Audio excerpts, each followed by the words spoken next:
Hello, everyone, and welcome. I am Oprah Winfrey. JK. I'm Kelsey Webb from WNCI, and we are at Columbus Aesthetic and Plastic Surgery here at their Upper Arlington location. And today, my special guest is Dr. Jason Hehr. Hello, hello. Woo, Nice Dr. to meet Jason, nice to meet you. Thanks for coming in. Thank you. And I heard that the goal of this interview is to promote you as the Dr. McSteamy of Columbus. I haven't heard that before, so. So here's the thing, Dr. Hehr is new to CAPS, so we want to get to know him, and I've come in here and had so many facial procedures and treatments and laser treatments done, but we've never really talked plastic surgery, and you're a plastic surgeon. So I've been told. Oh, well, I'm glad that you were affirming that. Okay. But we want to get a few things out of the way first. Yeah, are you going to watch the Buckeyes tonight? I am. I'm excited. Very excited for college football to be back. I love college football. And have the fans back in the stadium. It's going to be an exciting year. Yes, and you went to Ohio State for some of your education. For residency, yeah. I've been there for the last 6 years, so de facto became a Buckeye fan. Absolutely. But love being in Columbus and excited for that atmosphere to be back in town. Do you have a score prediction for tonight? Ooh, Buckeyes by 17. 17. Oh, they're favored by 14. Yeah. Add a few extra. Yeah. Okay. I also read on your bio that you are from Youngstown. I am. And so am I. Oh my gosh. But I went to Ursuline, and you went to our rival high school. Cardinal Mooney. Oh, horrendous. Yeah, I know. And before First time sitting across from a leprechaun. Oh yeah, that Cardinal. Can you sing the fight song? I could. But you're not gonna. Ours is up in the sky, there'll be a great big thunder, sounding out a battle cry. 2, 3, it's green and gold, go more. Okay. Anyway, awesome. yeah, thank you. No. So I asked Dr. Hehr when he graduated high school, and he said 2007, and I barfed. I mean, that's awesome. I graduated in 2000, so, but look at you, accomplished, and you're just doing the things. Yeah, finally, it's been a long road. Yeah, Getting sure. school and residency behind, but it was a great experience, and I wouldn't have traded a day for it. And I'm excited to be here with Columbus Aesthetic Plastic Surgeries. These are 5 of my mentors during training, so I got to work with them for a few years and really get to know them in this practice, which was extremely beneficial for me stepping into this position. But I'm just really grateful for the opportunities to be here and to work with this phenomenal group. And how's it going so far? It's good. It's been really great. Came in, the schedule was already booked, so I already had patients to see on day 1. Got a couple cases under my belt, so getting the ball rolling. We're finding our groove and our rhythm with my team, and things have been awesome. And everyone here has been super supportive, so couldn't ask for more. Welcome to the CAPS team. Thank you. I'm an influencer for them. Okay, but a very important thing we have to note is that we're doing a raffle today. So if you take a screenshot of you tuning into our live, post it to your stories, and tag Columbus Plastic Surgery, at Columbus Plastic Surgery, you'll be entered into a raffle to win $50 to their med spa. So take a screenshot of you tuning in live and tag Columbus Plastic Surgery, and you can get a $50 gift card. So in the last few days, we have asked our followers to bring us their questions about plastic surgery. I have a couple, and we have a bunch more. Awesome. So let's just get started. Let's do it. Okay. This was my favorite. This is the first question that came in. I have a major dad bod. I want to lose weight so bad. Is liposuction a good way to get that dad belly off? Okay. Great question. The dad bod is the new first pandemic, right? And so that was kind of hit the world the last couple of years. But liposuction is always a great tool, okay? I think the first thing he said in terms of wanting to lose some weight, that's always the first recommendation, right? We want patients to get to their weight that they're happy with, that they can maintain, no crash dieting before liposuction, anything like that.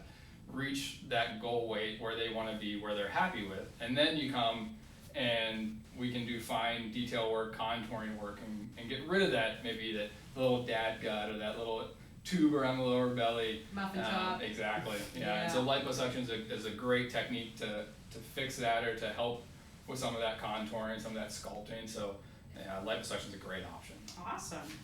Okay, I've heard about mommy makeovers, but I don't know really what they specifically entail. Tell me more. Yeah, that's a great question. Mommy makeover is kind of a catch-all phrase, right? So it could be a lot of different things. Typically, when we're talking about a mommy makeover, it consists of two major categories, like a breast procedure and a body procedure. So typically with the breast, that's either an augmentation or a lift with an augmentation, but something to the breast. And then also then something to the body, so body contouring. Typically what that entails is an abdominoplasty. Sure. Could be a mini, could be a full, that is all depends on the patient and what they need and what's appropriate for them. Commonly it also can involve some liposuction as well. But again, a mommy makeover is really that catch-all phrase for kind of top to bottom, breast and body. Whatever and a combination of, exactly what the patient body needs, what their goals are, what they're looking for, but breast and body, Okay. Well, we do have a runner who is interested in a mommy makeover, and she said, what's the recovery like? But that would be specific to what you have done, right? Yeah, so the recovery is always a little bit different. Generally speaking, somewhere between 4 and 6 weeks, but that again entails, or do we have to do muscle work with the abdominoplasty? Did we put in implants? So that all contributes to what your individual recovery is going to look like. If it was me, I wouldn't be a runner. I hate running, so it doesn't really matter. That wouldn't be a concern for me. But it's definitely for a patient, that would be something that we would talk about and how to ease back into that. Yeah. Okay. I heard your wife, who's a doctor, she is, yes, forced you to do a half marathon. She supported me in doing it. Oh, yes. That's what I yeah, she's a much better runner. Also a lot smarter than I am. Just all around better person. But yes, when we did do our first half marathon, she's done more than I have, but I did my first about a month ago, and it was not the most fun thing I've ever done. Gross. Yeah. But glad I got that out of the way. Right. Like I say I did it, but probably won't do it again. We're proud of you. Thank you. We did have a moment before the interview started. I was interested in breast augmentation, so I lifted my shirt up, and Dr. Hehr was like, "Oh my god!" But yeah, so I was wondering that if I need implants and a lift, because I know I breastfed 2 babies now, and they're sagging and deflation. Yes. Wilting. So, yeah. A great question, a common question. Patients come in, do I need a lift? Well, I don't know. I have to examine you. I have to take a look at things. That's why I showed you. Yeah. But every patient's different. And so it's common after pregnancy, after breastfeeding, that we do see that natural ptosis, or the sagging of the breast, that upper pole deflation like you talked about. And so the implant can help with deflation, filling the breast. But do we need to also work on the skin? Do we need to change the envelope of the breast? And so that's a really individual decision based on exam and discussion and what all do we need to change? Do we need to change just volume, or do we need to change shape and volume? So for you, no, just the augmentation. But that's not the same case for everyone. And just because you breastfeed doesn't necessarily mean that you need to lift. Right. Or if you didn't breastfeed, you could still need a lift. So everyone's just a little bit different. Right. And those babies suck the life out Yeah. of you. Yeah. But they're so They're worth it. They're so That's what worth I've been it. told. Okay, a reminder everyone, if you take a screenshot of you watching this live and post it to your stories and tag Columbus Plastic Surgery, you are entered to win a $50 Med Spa gift card. So do it. Why not? All right, some more questions. How successful are breast reductions? So generally speaking, breast reduction patients are probably our happiest patients. Of all, like any individual cohort of surgery, if we look at our breast reduction patients, they're the ones that come back immediately after surgery and they're happy, they're thrilled. Because most patients are coming in with multiple complaints with neck pain, back pain, shoulder grooving from their bra straps, all these issues. And although you don't have your immediate result a week after surgery, a lot of those symptoms are already better. Yeah. And so they're the ones who notice that change, a drastic change, right off the bat. Yeah. And so in terms of being successful, I think that's probably what people are asking in terms of a breast reduction. Is it successful? Well, yes, we made the breasts smaller and they also got lifted, but do we help with all the other issues? And so I think in everything that we do, there's some of our happiest patients. Yeah. That's awesome. My mom wants one. Would you be open to doing hers? Would love to. You already saw mine. Yes. So. Yeah. Okay, great. Perfect. Knock out the whole family. Okay. So we got a lot of questions about nose jobs, rhinoplasty, and you really enjoy. I do. doing Facial, those, yeah. right? Facial aesthetics is a lot of fun. Yeah. Why? Every patient's different. Okay. And so what we need to do in surgery, that's where surgery somewhat becomes an art.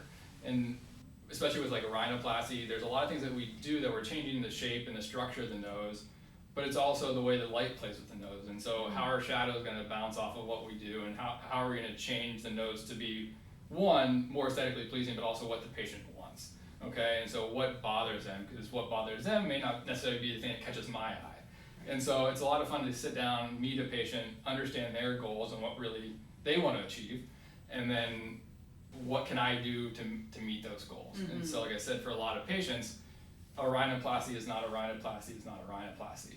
And so each time we go into the operating room, there may be some little tweak that I do differently, or some different technique that I didn't have to use for the last patient. So that's what's always fun about, especially like facial aesthetics, is those little minute changes and little different techniques that we can use to reach the goals that we want. To make a huge difference. Yeah, exactly. You know? And so you have patients that, for multiple reasons, that come in and need like a rhinoplasty, for example. Some it's aesthetic, some it's post-traumatic, so they've broken their nose, and so that entails different things than just an aesthetic rhinoplasty. And so I think that's also fun because you're meeting patients in different times of their lives and after different circumstances. And so, like I said, it's the journey with the patient, getting to know them, getting to know their goals, but then also executing the operation. I think is just a ton of fun. So, Dr. McSteamy, I mean Hehr, I did want to point out that your eyebrows are very perfect. And I assumed that he plucks them, and he said no, and then I examined them, and it's true. And you confirmed, yeah. That he does not pluck them. They're just very nicely shaped. But people tell you that all the time. Good genes, I guess. Okay. Yeah. Real quick, Oh. we do have a question. Okay. Would I have to have general anesthesia for lipo on my hips? Okay, that's a great question. Not everyone necessarily requires general anesthesia. That's something that we talk about with the patient when I get to know them and I kind of understand their threshold to what they can comfortably undergo here in the office versus going to the operating room. We use a solution with liposuction that has local anesthesia that provides that numbing effect, but we still have to get you to that point. And so some patients, when we meet with them, and I have a good understanding of them, they understand what the procedure entails, we can sometimes offer liposuction and other techniques awake here in the office. So I could get liposuction right here. Potentially, yes. Yeah. I did. Yeah. You did. Yeah. Liz, my friend, is here. So that is offered. But again, that just kind of comes down to each individual patient and what they're willing to, what they want to be awake for, what they don't want to be awake for. Sure. Perfect. Okay. We have another one as well. What do you typically recommend diet-wise to recover from an invasive surgery like a mommy makeover? That's a great question, and it's something that I like to talk with patients about. The two main goals are low salt, high protein diet. So why do we recommend that? First, low salt, that just helps with overall body water and swelling and bloating. So you decrease your salt intake, your body just naturally doesn't hold on to as much water. It helps reduce swelling at the surgical sites. So that's the first thing. And then a high protein diet. Why? Protein is our body's building blocks. So to after any surgery, your body's obviously has a lot of inflammation and healing it needs to do. So you need to provide the body with those resources to heal. And so protein is the best way to do that. Awesome. Do you eat super healthy? Because you know like how the body works, and I don't really care how my body works. I would love to say that I do. Yeah. We try. Yeah. You're busy. We're busy, Yeah. especially like again with my wife also being in medicine. Our lives are just kind of hectic. So some days or Yeah. weeks, it's not the best. But we do what we can. We try. Well, it's good to know you're human, Yeah. just like us. How about this? Will my side tattoo starting above my hip be ruined with the tummy tuck?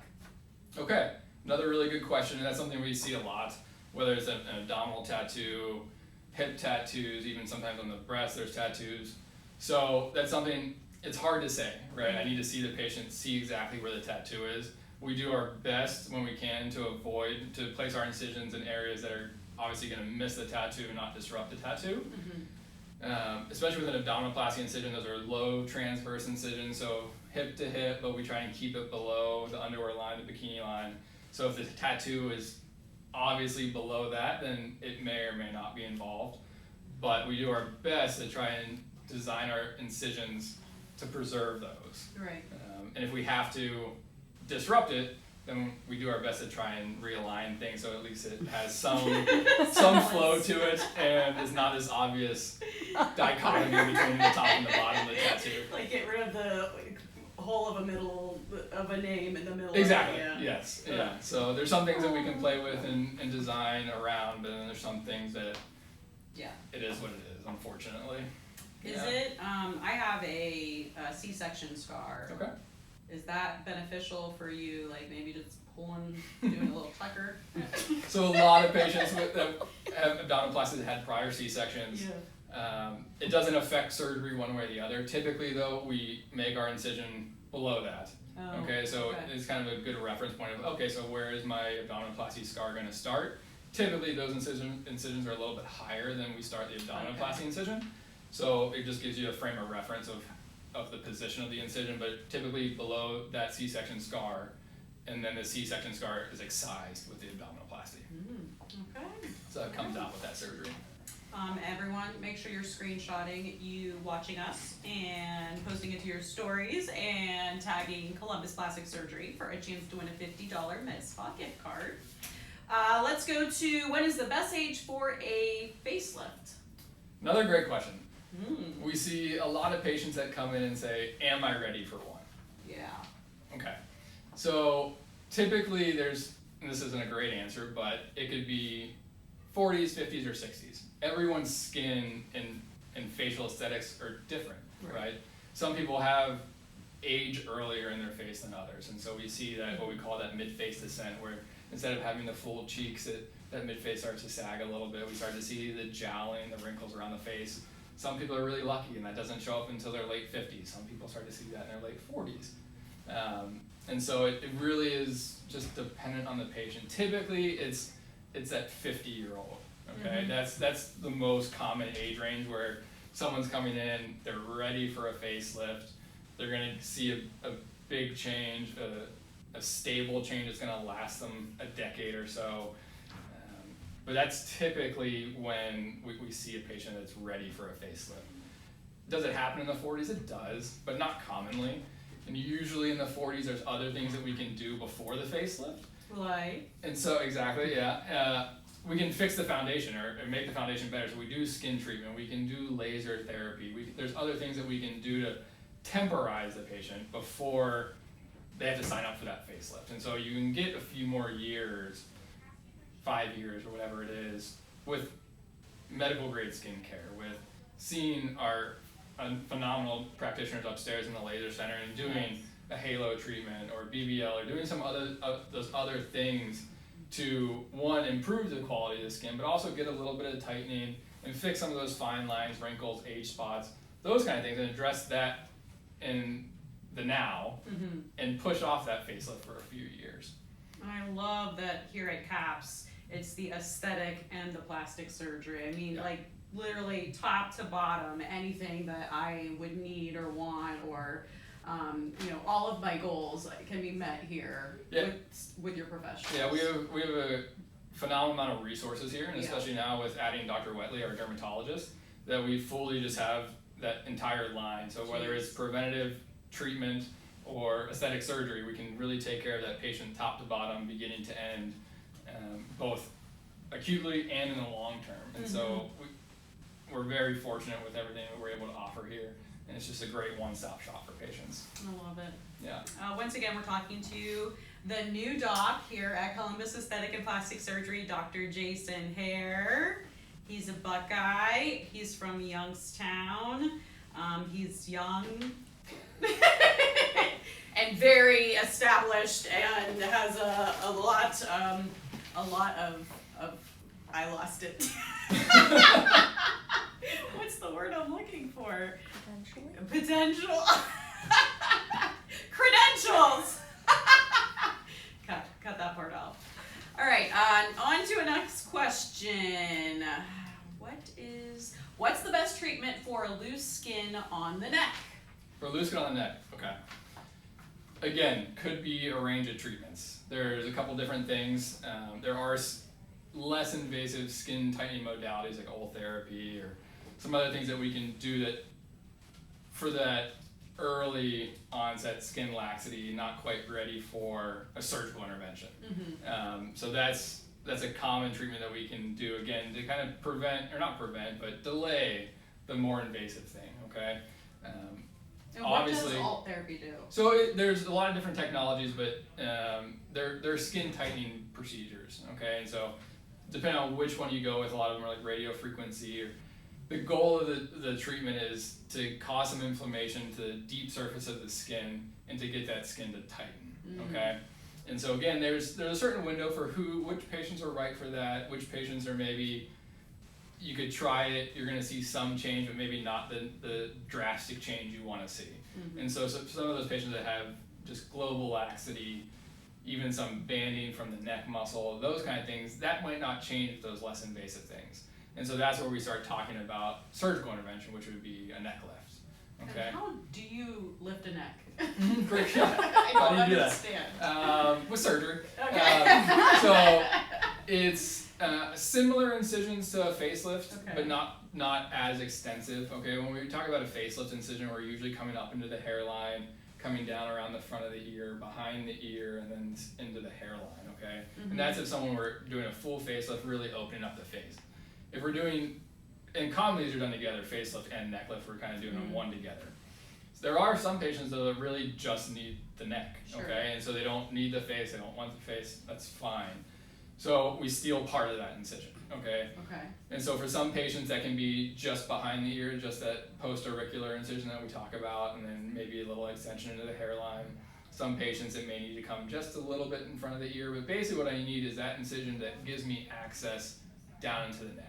Okay. And so we can lift all this skin, come down, there's some deep layers there that we can tighten the neck up. Sometimes we need a little incision right under the chin. Some patients also benefit from a little bit of liposuction right under the chin as well, that submental fat pad that we all have and hate. You can do a little bit of liposuction there in conjunction with the neck lift. Then like I said too, some people get those bands up and down the neck, and so if they have that, we can address that from that little incision under the front too. Wow. So just kind of like everything we talked about, there's a spectrum of what we can offer, and it just really depends on the patient and when I examine them, what seems appropriate, and then also matching that with the goals of the patient in terms of how much downtime do I want, how much of a recovery do I need, how big of a procedure is this, in conjunction with this is what I want my results to look like, and so can we achieve it with these different things. So, any questions from our live stream? Hello everyone, we are at Columbus Aesthetic and Plastic Surgery, and we're talking to Dr. Jason Hehr, a plastic surgeon, and we're answering all of your plastic surgery questions. And also, if you screenshot you watching our live stream and you post it to your stories and tag Columbus Plastic Surgery, you have a chance to win a $50 Med Spa gift card. And thank you so much everyone tuning in. Let's get back to our questions that I got from my Instagram. What is Botox and how does it work? okay. Botox is a great medicine that we have. How does it work? It paralyzes the muscle, okay? And so why are we paralyzing the muscle? So we do that to treat fine lines and wrinkles. Don't look at my okay? forehead as you say that. I saw you. So, it's helping me with my thought process. So there's different areas on the face that we treat with Botox. Forehead's very common. Those 11s we get between the eyes is a really common spot. The crow's feet on the outside of the eyes. Don't I know it? Even sometimes around the lips and the neck. There's a lot of different areas we can treat with Botox. And so the Botox is a temporary medicine. It lasts for about 3 months, but we inject that into the muscle, and by paralyzing the muscle, it stops the skin from wrinkling, okay? And the more that your skin wrinkles, increases in that same spot, that's when we get those wrinkles across the forehead or somewhere else on the face that are just always there, okay? Yes. And so, if you're one of those patients that come in, you've never had Botox before, you have the wrinkles. He's looking again. The Botox really works as treatment at first, okay? So what we need to do is we need to paralyze those muscles long enough that the skin has time to turn over and fill those wrinkles in from the bottom out, okay? And then once we do that, then it becomes kind of like prophylaxis, right? So what does that mean? So now we're just preventing them from coming back. Preventative. Yeah. Okay. So up front, we need to paralyze things long enough to let the wrinkles smooth out, fill back in, go away, and then just becomes upkeep. And so then it's just that maintenance therapy, typically 3 times or every 3 months. Some patients are lucky; they get a little bit more time out of it. So 3 months is the average that we tell patients. That's what Botox is, how it works, why we use it. I'm due right now if you haven't noticed. I didn't notice. I love this facial expression, which I don't recommend you doing because it has led to a lot of problems on my forehead. But you can get those problems solved here at CAPS.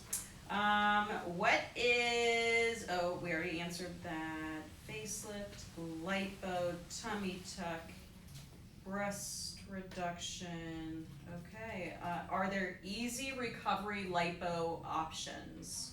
How long does it take to recover from lipo? So it really depends on how much we're doing. How many areas are we treating? Are we doing what we call 360 lipo, where we're doing your back, we're doing your belly, we're doing maybe the thighs, and so your terms of recovery is, for most patients, depend on how much do we do, right?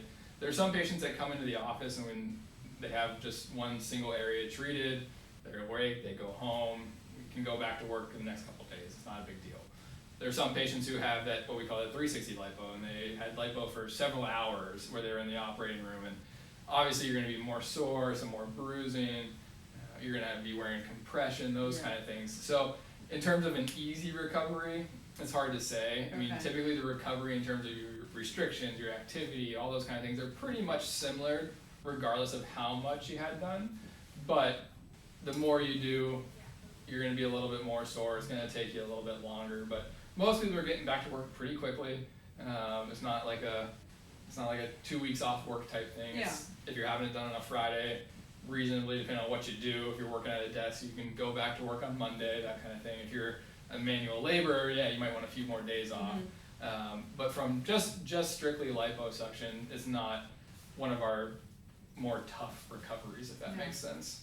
And I've known people go back to work after getting breast augmentation, like, really quickly. Some patients can. Yeah. I mean, again, depending on what you do, don't necessarily recommend that you plan to go back to work in 3 days. But some patients breeze through things. And they call, and I originally said, hey, I'm going to take 2 weeks off surgery. And then a week later, they're like, hey, I feel great, and this is what I do for work. Can I go back? With certain restrictions in terms of like lifting restrictions and some of that kind of stuff, you can go back to work earlier. A lot of the things that we talk about in terms of like timelines on recovery become somewhat of a ballpark. The average patient, this is what we expect, this is what works in my practice for my patients, but that's also a fluid discussion that can change based on the patient and what they do and what their life looks like and those kind of things. Awesome.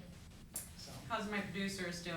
Good? Doing great. All right. Do we want to keep going or wrap it up? Any other questions? I don't have any questions. Okay. Liz, do you need anything done by Dr. Hehr? No, just Not right now. probably some lipo, 360. I want new boobs. Oh, so just a few things. Okay. Just a mommy makeover. Okay. Got it. I wanted to ask you, Dr. Hehr, what's most fulfilling about what you do?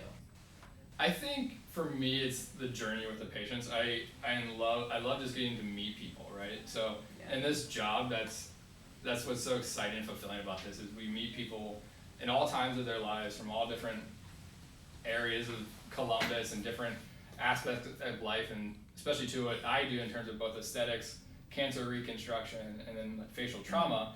I'm meeting patients in very different times of their lives, and so that's always really enjoyable for me to getting to know the patients and getting to know their goals and what I can do to help them through this process, and then seeing them through the process. Obviously, I'm a surgeon, I love operating, that's my passion, but those like personal interactions and getting to see those patients and like going through that journey with them is why we do this, right? Yeah, I can imagine, So. especially after like reconstructive breast surgery. Yeah. It'd be amazing. Yeah. Yeah. And so those patients always hold a little special place in my heart, and that's what I really enjoy doing. But that just those interactions and those personal connections you get to make in medicine. I don't think there's many other professions out there where patients on day one you meet someone and you just build that relationship so quick, and people just let you into their lives For so sure easily. do their boobs. Exactly. No, so Yeah. true. So Yeah.